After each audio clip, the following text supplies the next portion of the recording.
The video that Pam Bondi just forgot to redact is bad. It's the reason why she deleted it. They are so incompetent in running this cover-up that they can't even get protecting Donald Trump correct. And the latest example might be one of the most blatant and one of the worst, because Pam Bondi is showing not only does she have no regard for the law or transparency, but no regard for survivors. They do not care. Donald Trump's administration thinks that the Epstein files are a joke, and they continue to prove that out. And every time they do, they make it worse for themselves, which is exactly what Pam Bondi just did with a prison video she forgot to redact and then ultimately deleted. We are going to get into why, but before we do, if I could quickly ask you to leave a like on this video, and if you haven't already and you enjoy our channel, to hit that subscribe button because it goes a long way in supporting our work. Now, I think that it is important before we get into this redaction that Pam Bondi just made, deleting a video that she accidentally uploaded, to start with what Robert Garcia said about the criminal nature that these redactions, that these cover-ups are taking place under, is very important context to start. Redactions are supposed to be specifically to protect directly the names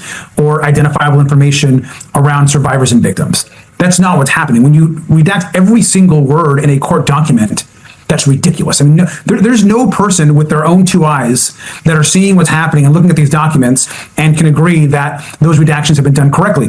And we should be clear about the release. So this big release that the DOJ just did over 2 days, we think close to half of those documents were already in the public record. So that argument, I mean, those were already disclosed. And then what was actually produced, the new documents, we got very little new information. And then what else was presented was highly redacted. So we got no real new information from those. And so what we have right now is a DOJ that thinks clearly that the American people are not smart enough to figure this out themselves and who want to play games with the Congress. We're on to what they're doing. The American public is on to what they're doing. We're not going to stop till we get every single file and we hold these powerful men. We don't care who they know, what connections they have, who they're friends with, or how much money they have, or their political party.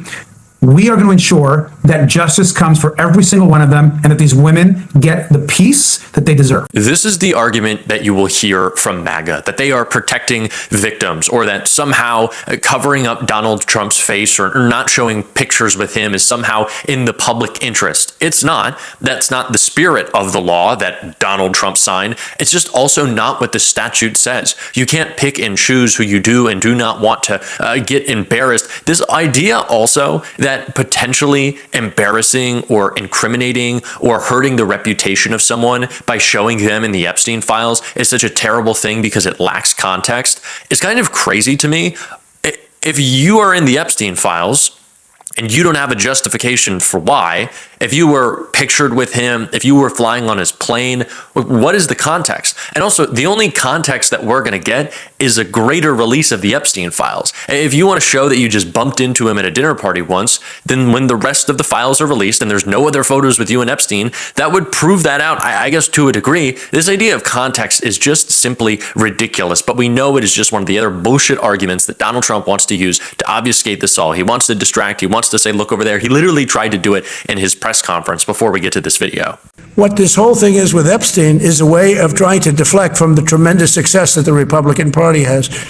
Like, for instance, today we're building the biggest ships in the world, most powerful ships in the world, and they're asking me questions about Jeffrey Epstein. I thought that was finished. I believe they gave over 100,000 pages of documents, and there's tremendous backlash. It's an interesting question because a lot of people are very angry that pictures are being released of other people that really had nothing to do with Epstein, but they're in a picture with him because he was at a party, and you ruin a reputation of somebody. So a lot of people are very angry that this continues. A lot of Republicans are angry because of the fact that it's just used to deflect against a tremendous success. Look, we have 18. Again, they think it's a joke. He clearly isn't taking this seriously. He's upset that it's causing him problems politically. He's certainly frustrated that Marjorie Taylor Greene and Thomas Massie won't just fall in line, but Donald Trump does not take this seriously. Not once has he spoken about Epstein survivors. Not once has he spoken about the need for accountability for the many co-conspirators that he was engaged with and partying with at Mar-a-Lago. He's never said that. They think it is a joke. And the latest upload of a video, an AI video of Epstein in prison, this deepfake, is the latest example that they think this is a joke and they're not taking anything seriously. It's a joke to them. Onlookers stunned as DOJ releases debunked Epstein video. The internet was left stunned Monday night after a journalist uncovered a 12-second video buried within the Justice Department's release of the Epstein files that appears to show the disgraced financier in his New York jail cell attempting to hang himself. The video has been thoroughly debunked as fake. Buried in the Epstein files released by the DOJ in a 12-second video from 4:29 a.m. on the day Jeffrey Epstein died, reads a social media post from Dropsite News, which uncovered the video alongside entrepreneur Luke Eigel and software engineer Riley Walls. The highly unusual video could be a CGI recreation. The video was, in fact, discovered to have been created using computer-generated imagery and first uploaded to the internet on the video platform YouTube in October of 2020. As to why the DOJ had the video in its possession and uploaded it as part of its periodic release of the Epstein files, however, is unknown. This is how seriously the DOJ is taking the Epstein files release,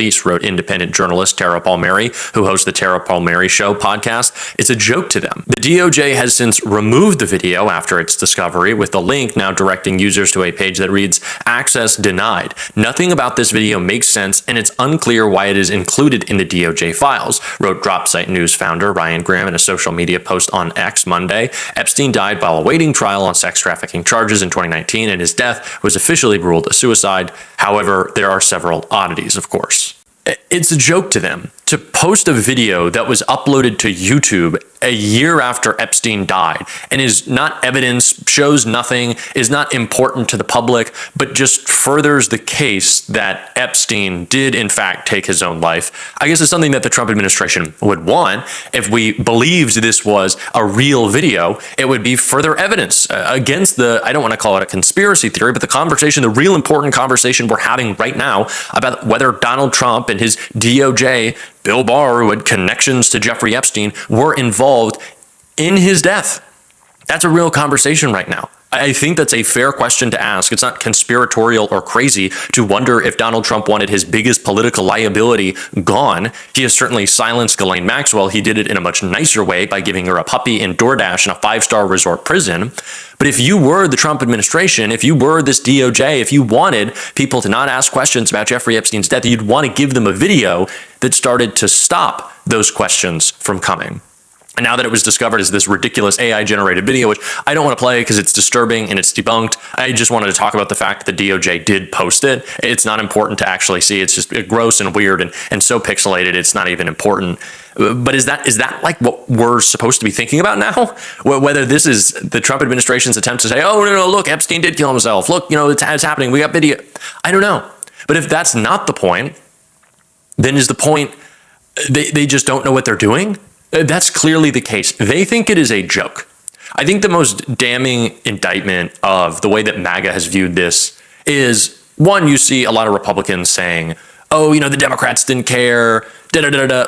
First of all, Brian Tyler Cohen made a great post about this. Ghislaine Maxwell was sentenced in 2022, right? She was found guilty. She was sentenced. She was going to jail. So for those first 2 years, we couldn't post a bunch of Epstein files to interfere with the case. That's not how that works. That would have been wrong. And then her appeal was officially denied in 2025, right? So again, didn't want to interfere with the case of a convicted sex criminal so that she could get off scot-free. That's not how these things work. And so that's a ridiculous argument, but it shows that Republicans fundamentally view this as a political football rather than an actual issue to fight for transparency and accountability and to deliver justice to survivors. But the second point is that MAGA, what I've seen a lot is this reaction of, oh, this isn't fun anymore. Oh my God, this is so bad. I can't even believe. Like, what did you think the Epstein files were going to be? Did you think it was going to be a joke? All these people clearly thought it was going to be a joke. And they thought it was going to be a lot of fun. And there were going to be jokes made about Bill Clinton and da-da. And it's not that.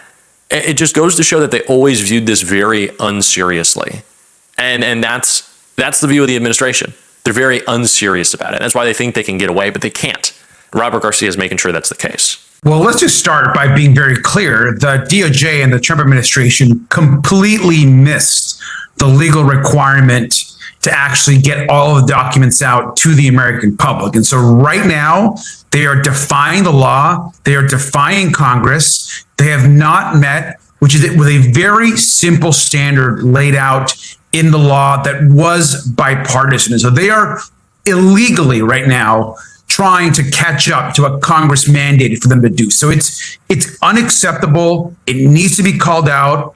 Of course, we've been planning and looking at legal options to continue to push for that release, and that continues. And as far as what they have put out, I mean, it's laughable that this is an administration that claims somehow that they're being transparent when most of what they put out was either A, already public record. So much of the documents, could be as much as half of them, were already in the public record. And what the other pieces that they released were highly redacted. And in some cases, entire documents, not one word was actually left on there for the public to see. So this idea that somehow they are being honest with the public, what clearly is happening is a White House cover-up. They are now trying to cover up the truth. So it's incredibly important that Congress and the American public and the survivors who are really leading this effort stand strong and continue to push for the release of all of the Epstein files. One of the things that stood out to us was that the DOJ released some photos, then pulled them, then put them back after people started asking questions about it. One included an image of Donald Trump. And then at one point there were hundreds of pages almost completely redacted, as you point out. But then after criticism and pressure, the DOJ reposted some of those documents with fewer redactions. The DOJ says they're just trying to protect the victims or survivors, and it has nothing to do with President Trump. Do you buy that explanation? Absolutely not. Look, the Oversight Committee early on pointed out we had done, when the first files and the first dump had come out, the very little information and photos that were new, we of course documented those immediately. And we noticed pretty quickly that within hours, they began removing some of the documentation, and particularly the one photo that included pictures of Donald Trump. We are so fortunate to have, and I'm just going to keep saying this, I don't care if I get comments like, Jack, we get it, Robert Garcia is great, da-da-da-da. Robert Garcia is great. We need to talk about how great Robert Garcia is. I'm certainly going to. But we are so lucky to have a leader like this in our party right now, just doing incredible work, fighting for transparency, fighting for the survivors, fighting against this administration. We're going to continue to do the same on this show. And if you want to support that, as always, you can hit that subscribe button, leave a like on this video. If you stuck around to the end, drop a blue heart in the comments. Keep on fighting, y'all. Don't let them silence you. And until next time, I'll see you soon.